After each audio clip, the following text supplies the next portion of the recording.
They vowed that this day would never arrive. The air was heavy and the courtroom was silent. Then, with his eyes fixed and his voice trembling, Jim Jones's own son stood up and uttered the words that permanently broke the legacy dips. "Cameron destroyed our family by taking advantage of my mother."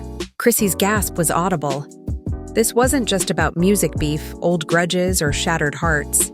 So someone in the back dropped their phone. Fraternities. It was blood. It was a betrayal. And the man in the middle? Cameron, the pink fur prince of Harlem, now being portrayed as the antagonist in a more sinister tale than anyone anticipated. What actually transpired between Cam and Chrissy behind closed doors? Why doesn't Jim Jones say anything when the judge see his own son sobbing? And in just one generation, how did Dipset transform from legendary to legally explosive? The internet is ablaze. Twitter has dubbed it the decade's biggest betrayal. While some fans are shocked, others claim they anticipated this all along. There's no doubt about this isn't only dramatic. It's war. And it all began with a son who at last raised his voice. The cameras were in motion. The courtroom was jam-packed. Fans, bloggers, reporters, and those using disguises to fit in. Everyone desired entry. Why? Because this trial wasn't like any other. In this instance, the untouchable symbols of Harlem were dragged into the mud by their own blood. Jim Jones sat motionless, his mouth gritted, his eyes blank. While his teenage son was adjusting the microphone, he dropped the unexpected bomb. "Cameron took advantage of both my mother and us." Boom. The quiet that ensued was louder than any diss tune that Dips had ever released. There was more than simply silence in the room. It became frozen. Chrissy's hand quivered as she grasped the armrest as if it owed her money. Cameron, who was seated 3 rows behind, didn't even raise his head. Face like stone, sunglasses inside, hoodie on. However, let's go back in time because this explosion wasn't unexpected. Let's discuss how we arrived at this point. For more than a Jim Jones and Cameron led one of the most recognizable hip-hop collectives of the decade. Untouchable, loud, ostentatious, and dip it. However, underneath all of that, pink mink and swagger from Harlem, there was a simmering civil war. And you know what? It was more about a situation than it was about music. Female. Let's introduce Chrissy Lampkin, Jim's lifelong companion, reality TV legend, and the original ride or die. However, under the shadow of reality, the studio and the camera's lights, Chrissy's name kept popping up. In whispered gossip with Cam, late-night studio sessions and texts. Nobody believed it at first. Chrissy, she was devoted. Cam. From a different mother, he was Jim's brother. Then the texts arrived, though. During the filming of Love and Hip Hop Miami, there were fictitious names, late-night hotel reservations, and an Uber receipt made from Cameron's production company account to a location that seemed uncomfortably close to Chrissy's Airbnb. Jim did not say anything. Perhaps he didn't want to, or perhaps he didn't know. However, the youngster later learned of it. Court documents state that Jim Jones's teenage son discovered a laptop hidden while searching for vintage Dipset DVDs in storage. What did he discover? "Keep Your Mouth Shut" is the title of the folder. Within, screenshots, audio recordings, and a 19-minute FaceTime screen capture of Cameron laughing, drinking wine, and talking to someone who sounded and looked a lot like Chrissy without a shirt.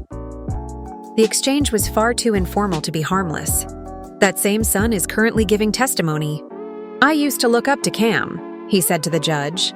"He seemed like an uncle, but I understood everything was a lie after witnessing what he did to my mom and how it devastated my dad."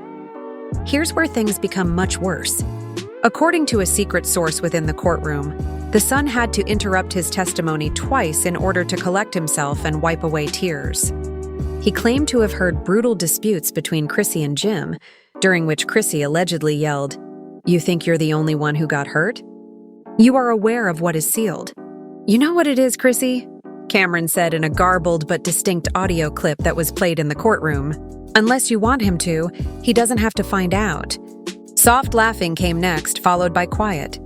The whole room let out a gasp. Someone within the gallery actually passed out. But hold on, there's more. The youngster then showed a handwritten letter that his mother had once given him as a backup plan.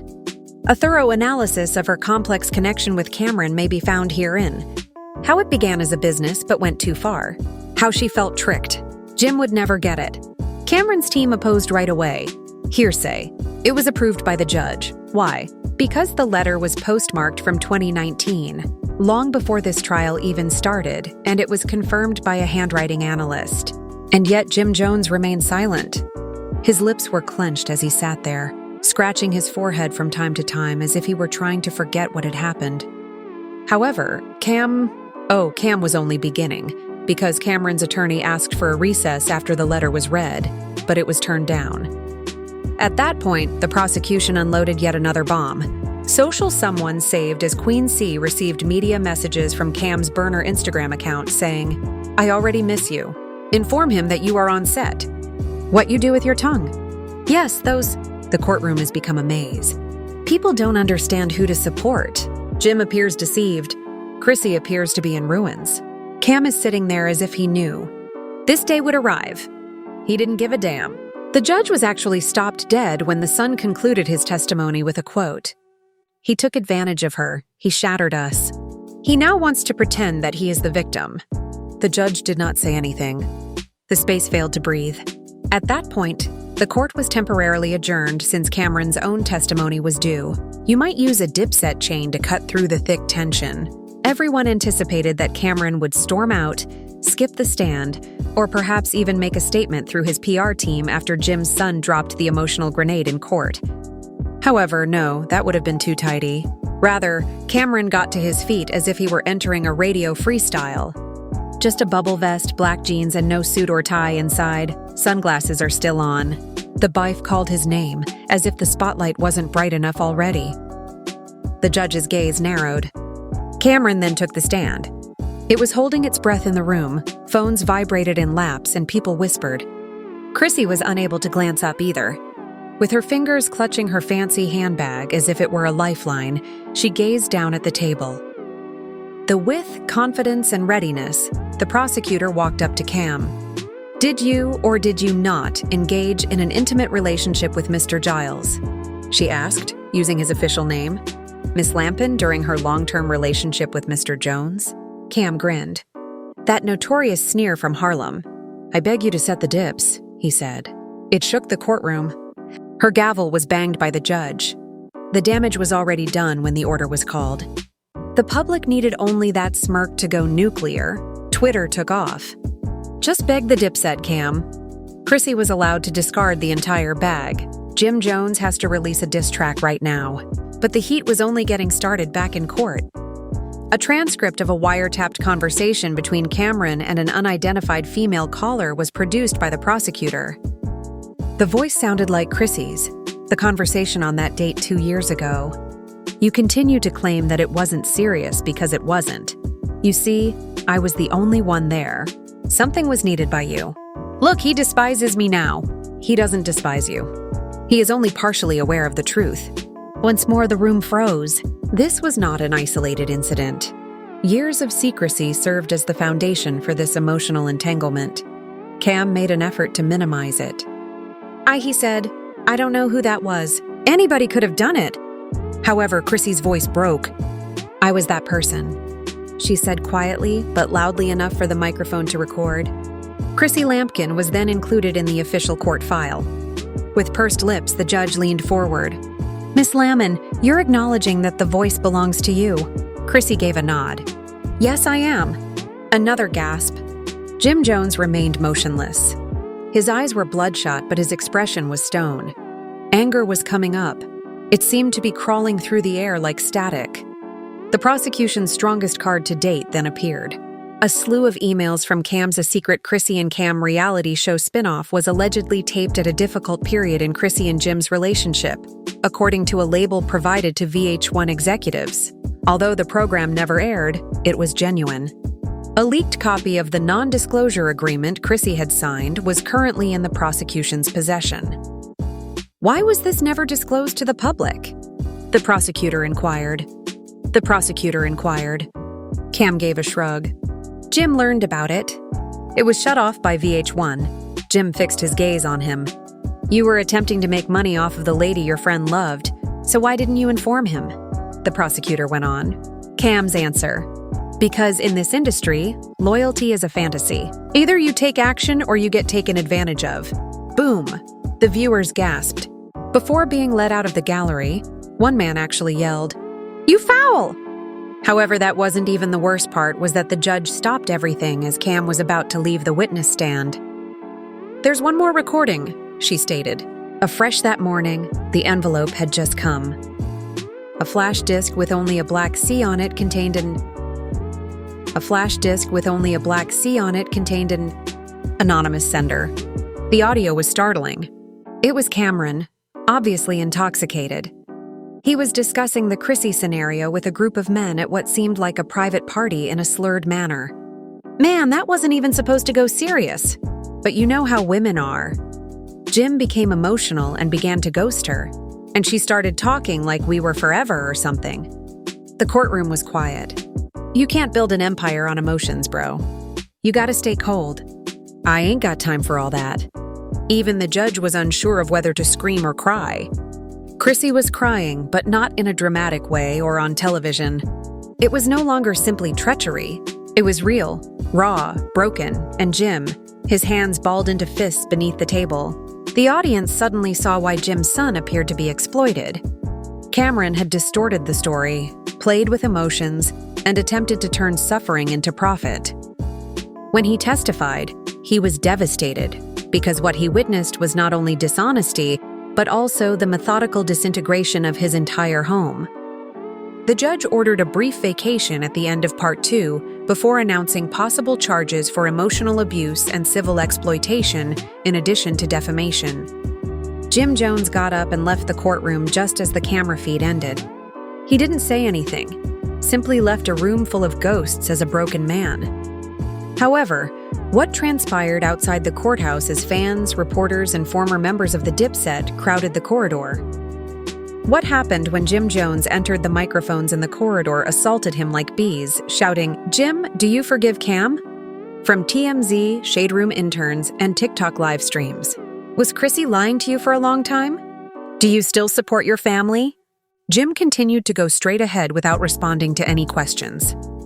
Chrissy slumped inside the courthouse, not figuratively, but instead went to the black SUV that was waiting outside, slammed the door, and drove away without turning around. Tears were no longer merely anguish. A court officer had to grasp her before her knees touched the floor. They were exposure. This was true reality. The kind you don't alter, not reality TV. The painful type. Cameron, on the other hand, walked out as if it were any other Wednesday. He even dared to "no hard feelings, big dog," he smirked, dapping up one of the guards. You could hear Chrissy sobbing down the hall. The internet went into complete meltdown mode that evening. Cameron's dip setup became popular. Chrissy was played, Jimmy was freed from Chrissy, and then an old photo was leaked that never previously spotted Cameron and Chrissy renting a beach in Miami in 2016. Although Chrissy was purportedly residing in New York at the time, the date stamp was accurate, and the caption said, "Tay days before Jim took off with a smug boom." The story was a relationship timeline controversy, not just a courtroom drama. Fans, everyone was playing detective, piecing together Instagram posts, vacation pictures, love and hip-hop episode air dates, and dubious lyrics from Cam's old songs. But Joel's Santana, yes, Dipset's own wildcard, was the true explosion. He went live on Instagram at 2:17 a.m. Hoodie up, eyes low, voice fierce, blunts lit. Do you want to act? I'm shocked. Jim wasn't ready, which is why I haven't spoken anything about Cam and Chrissy, man. However, the world is now aware of what one-sided loyalty looks like.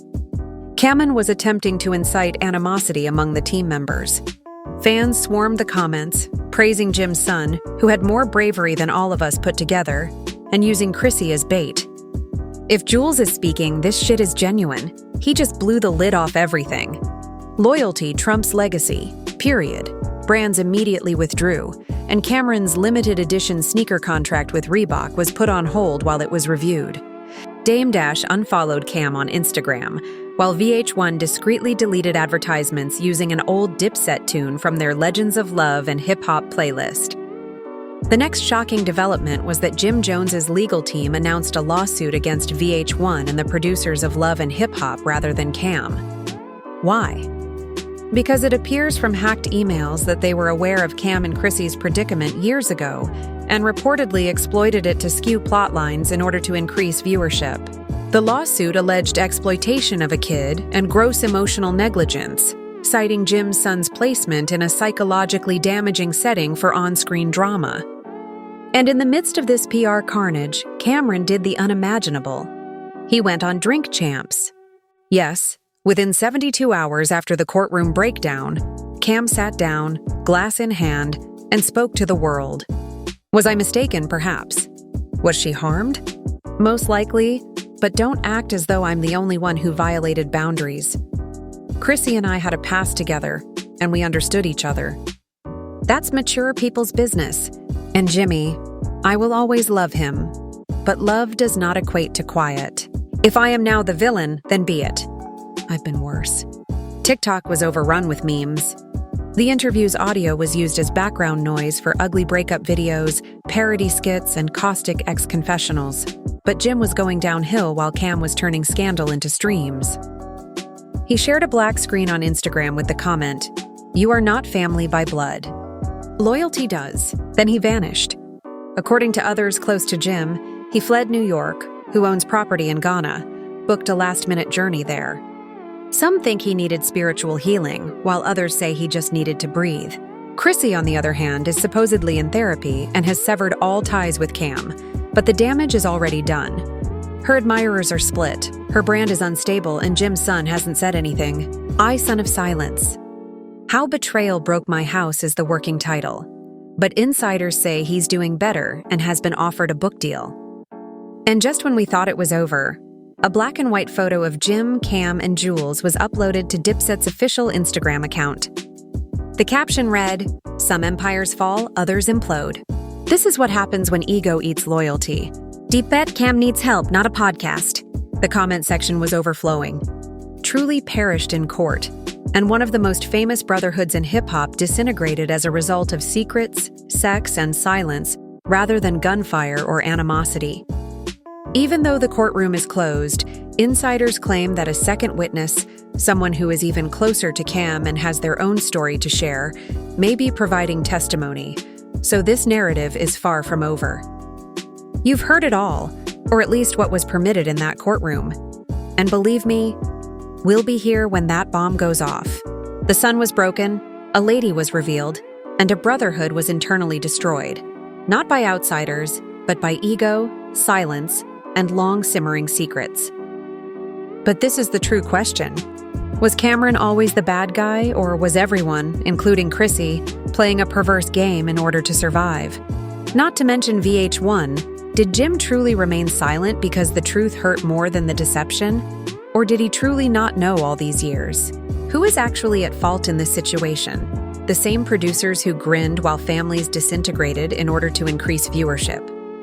Was it the affair? Please share your ideas in the comments section. Is it betrayal? The silence? Or the fact that not a single person considered how this would shatter a young man witnessing it all from the shadows? Fans, truth seekers, and others who witnessed Deepet's rise and collapse, we want to hear from you. This isn't over. Do you agree with Jim? Do you think Chrissy's quiet was more powerful than any testimony? Or do you think Cam was misinterpreted? Like this video, tell your friends about it. And if you haven't already, subscribe for the next big reveal since rumors abound. It's almost time for someone even closer to the family to come forward. And when they do, you'll want to be here because the truth doesn't remain hidden forever. Forever.